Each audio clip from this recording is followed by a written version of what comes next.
तक कि यहाँ पे कई बारात आने वाला था, जिस घर में बारात आने वाला, जिस लड़की का शादी था, उसको भी उठा करके जेल भेज दिया गया। लड़कियों को भी यहाँ से उठा करके जेल भेज दिया गया है। इतना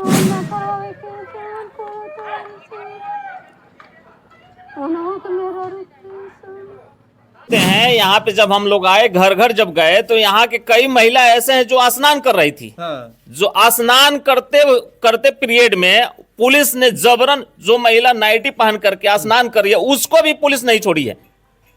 जो आप सुरक्षा देना, ना कि लोगों को मार करके पीट करके गांव से भगा देना। यहाँ पे लगभग 5-6 हजार इस गांव में लोग रहते हैं, 5% भी गांव में लोग नहीं है। इतना पुलिस का माहौल है, डर का माहौल, इतना भय का माहौल है कि कोई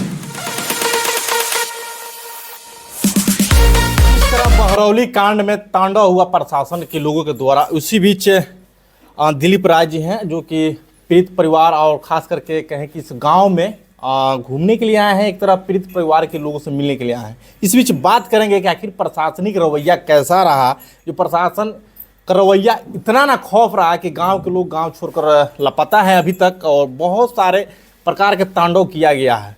तो इस बीच बात करेंगे, क्या कहिएगा सर, बहरौली गांव में आज आप आए हुए हैं। देखिए, सारण जिला के मसरक प्रखंड के ये बहरौली गांव है। सबसे पहले मैं अपना परिचय दे दूं। मैं दिलीप कुमार यादव, मुखिया प्रतिनिधि सह पैक्स अध्यक्ष, ग्राम पंचायत राजधौरी, प्रखंड बनियापुर, जिला सारण। जो यहाँ पे हमारे समाज के साथ में खास करके यहाँ पे जो यादव जाति के लोग हैं, सिर्फ यादव होने के कारण यहाँ पे जो ये घटना घटा है, ये हम लोग के यादव जाति होने के कारण ये ऐसा हमको तो लगता है कि यादव हम सिर्फ हमें अहिर होने के ये हमको भुगतना पड़ रहा है, हमारे समाज के लोगों को भुगतना पड़ रहा है। लेकिन प्रशासन के लोग आखिर क्यों इस गांव पे पूरा लाठीचार्ज करवा दिए, पूरा बैरिकेडिंग लगाकर? देखिए, छोटा सा एक घटना स्टार्ट हुआ, एक शमशान घाट से स्टार्ट हुआ। और इतना बड़ा ये बृहद रूप ले लिया कि आज पूरे जिला, कई जिला के लोग यहाँ पे उपस्थित हुए। आप देख रहे हैं कि कितना यहाँ पे, देखिए आप दिखाइएगा उस गाय को, हमको देख करके तो आप सोचिए कि जो शरीर में खून है ना वो उबल रहा है। इतना पुलिस घिनौना काम कर सकती है, कोई सोच भी नहीं सकता है। आदमी को तो बात छोड़िए, ये जानवर को, गाय को देखिए मार करके वो पैर पूरा घायल कर दिया, पैर तोड़ दिया है। एक पशु को भी जब नहीं छोड़ा है तो आदमी का तो बात ही छोड़ दीजिए। लेकिन प्रशासन का यह भी कहना था कि कोई महिला कांस्टेबल को रड से भी मारा गया, जिसके कारण प्रशासन उग्र होकर अपना पूरा बटालियन को बुला लेते, उसके बाद पूरे गांव पे लाठीचार्ज। अच्छा, ये पूरे गांव का लोग, वार्ड नंबर 8 का ये घटना हुआ था। मान लीजिए कि किसी प्रशासन के ऊपर में कोई किसी ने हाथ उठा दिया, तो 1, 2, 3, 4 आदमी ना उठाया होगा कि पूरे गांव का लोग उठा दिया था, पूरे गांव का लोग मिलकर के पिटाई किया था। कि आप वार्ड नंबर 8 में जो घटना हुआ, पुलिस के साथ जो कुछ भी हुआ, पुलिस के साथ 35 कहा जा रहा है, 30+ लोगों को अरेस्टिंग किया गया है, 300+ लोगों के ऊपर अज्ञात में FIR नामजद किया गया। तो गुंडागर्दी है, सरेआम पुलिस गुंडागर्दी कर रही है। अब उसके हाथ में कलम है, पेपर है, जितना मर्जी करे उतने लोगों का नाम डाल दे। जिस टाइम में पुलिस आई तो क्या वहां पे 300 लोग थे? जब पुलिस आई तो वहां पे 2-4 लोग थे। पुलिस आई, गाड़ी से उतरते पीटना शुरू कर दी। जब कोई कुछ होता तब ना आदमी कोई कुछ बोलेगा। लोग विरोध किया जब पुलिस क्यों पिटाई कर रही है। क्या लग रहा है आपको कि आखिर प्रशासन के लोग एकाएक आकर लाठी ही चार्ज कर देते हैं? मानते हैं कि अगर प्रशासन के ऊपर कोई लाठी पथराव किया है तो उसका तो और भी सोल्यूशन हो सकता है। देखिए, प्रशासन का काम है लोगों की सुरक्षा देना, ना कि लोगों को मार करके पीट करके गांव से भगा देना। यहाँ पे लगभग 5-6 हजार इस गांव में लोग रहते हैं, 5% भी गांव में लोग नहीं है। इतना पुलिस का माहौल है, डर का माहौल, इतना भय का माहौल है कि कोई भी व्यक्ति, यहाँ का जो स्थानीय व्यक्ति है, एक शब्द बोलने के लिए तैयार नहीं है। आप इसे समझ सकते हैं कि यहाँ के लोगों में कितना भय है। भय के कारण घर छोड़ दिया गया है। माल जाल जो है यहाँ पे, जो गाय भैंस है, वो खाना, उसको चारा तक देने वाला आदमी नहीं है। अभी हम लोग जिस घर में बैठकर बात कर रहे हैं, इस घर की महिलाएं गेट के बाहर भी कभी देखा भी नहीं करती थी, चौखट भी नहीं लांघती थी, लेकिन उस ऐसी नई नवेली दुल्हन को भी जेल ले गया गया। आप समझ सकते हैं, यहाँ पे जब हम लोग आए, घर घर जब गए, तो यहाँ के कई महिला ऐसे हैं जो स्नान कर रही थी। जो स्नान करते करते पीरियड में पुलिस ने जबरन, जो महिला नाइटी पहन करके स्नान कर रही है उसको भी पुलिस नहीं छोड़ी है। जो 8 दिन का बच्चा है, 8 दिन, सिर्फ 8 दिन का बच्चा है, उस महिला को भी पुलिस जबरन उठा के घर में से लेकर गई है। आप समझ सकते हैं कि जो 8 दिन का बच्चा होगा, जिस महिला का 8 दिन का बच्चा होगा, वो घर में से बाहर निकलेगी? क्या महिला ने पथराव किया था प्रशासन के ऊपर में?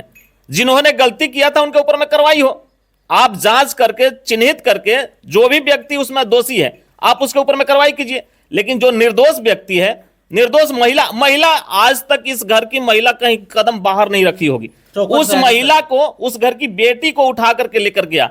उस दिन 19 तारीख को इस गांव में बारात आने वाला था। कुछ लोग बाहर से भी आए हुए थे। जो बाहर से आए हुए, घटना के एक दिन बाद जो घर पे पहुंचे हुए हैं, उस दिन जो बाहर से आए हुए, उनके पास टिकट है, आप देख लीजिए, उनके पास ट्रेन का टिकट है। उनको भी पुलिस उठा के लेकर गई है, उनको बेरहमी से पिटाई करी है। एक तो फोटो काफी तेजी से वायरल हो रहा था। एक युवक को प्रशासन चारों तरफ से घेर कर जमकर पिटाई कर रही थी। देखिए वो शॉर्ट वीडियो काफी वायरल हो रहा था। यहाँ के जो डीएसपी जो उसमें मार रहे हैं ना, वो डीएसपी साहब है। जो डंडा से मार रहे हैं वो डीएसपी साहब है, और स्थानीय यहाँ के दरोगा जी हैं।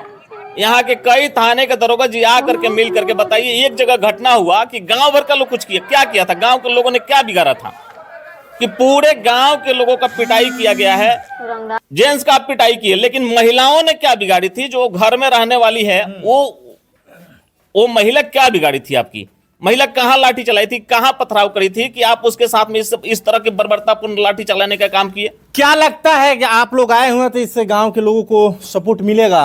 देखिए, हम तो मांग करेंगे, जो शासन प्रशासन है, जो बड़े पदाधिकारी है, सारण के जो एसपी साहब है, डीएम साहब, हम मांग करेंगे कि इस गांव में बिल्कुल डर का माहौल बना हुआ है।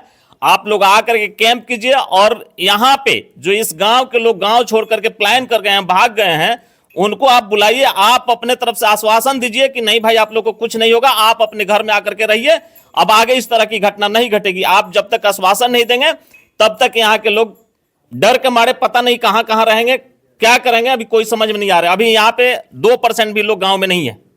पूरा गांव सुनसान पड़ा हुआ है। जो अभी आप जो समाज के लोग हैं, वही लोग दिख रहे हैं इस गांव में। देखिए, यहाँ पे लाखों करोड़ों की नुकसान किया गया है। गाड़ी क्या बिगाड़ा था? कई गाड़ी को शीशा तोड़ दिया गया है। वो पशु क्या बिगाड़ा था? एक गाय है, जो गाय का मार करके पैर तोड़ दिया है, वो उसका पूरा पैर छिला गया है। यहां तक कि यहाँ पे कई बारात आने वाला था, जिस घर में बारात आने वाला, जिस लड़की का शादी था, उसको भी उठा करके जेल भेज दिया गया। लड़कियों को भी यहां से उठा करके जेल भेज दिया गया है। इतना घिनौना काम पुलिस कर सकती है, आज तक हम लोग सोचे भी नहीं थे। क्या कहिएगा जो बड़े अधिकारी हैं, सारंग जो एसपी महोदय हैं? देखिए, हम एसपी साहब से मांग करते हैं कि आप इस गांव में आइए, और यहाँ का जो भय का वातावरण है, जो भय के माहौल में यहाँ पे लोग जी रहे हैं, गांव में तो है ही नहीं, लोग तो है ही नहीं। आप अपने तरफ से आश्वासन दीजिए कि नहीं, आप लोग गांव में आइए, अपने घर में रहिए, आप लोग को पुलिस कुछ नहीं करेगी। जो दोषी है उसके ऊपर में कार्रवाई होगा, और जो निर्दोष, जांच किया जाए।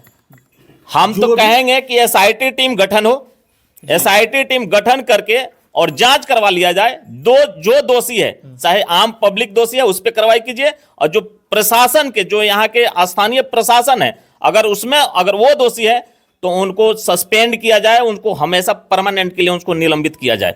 ऐसे लोग को प्रशासन में रहने का कोई अधिकार नहीं है। जो पुलिसिया गुंडागर्दी करी है ना, इतना आज तक कोई गुंडा भी इस तरह का माहौल नहीं बिगाड़ सकता है जितना पुलिस ने इस गांव का माहौल खराब कर दिया है। चलिए सर, बात करने के लिए धन्यवाद, और गांव के लोगों के दुख में आप आए और उनका सहभागी बने, बहुत बहुत धन्यवाद। और आप वीडियो के साइड में जो विजुअल हम देख रहे होंगे, कैसे प्रशासन के द्वारा सामान तोड़ फोड़ किया गया है, तो वीडियो को ज़्यादा शेयर कीजिए। तब तक के लिए धन्यवाद।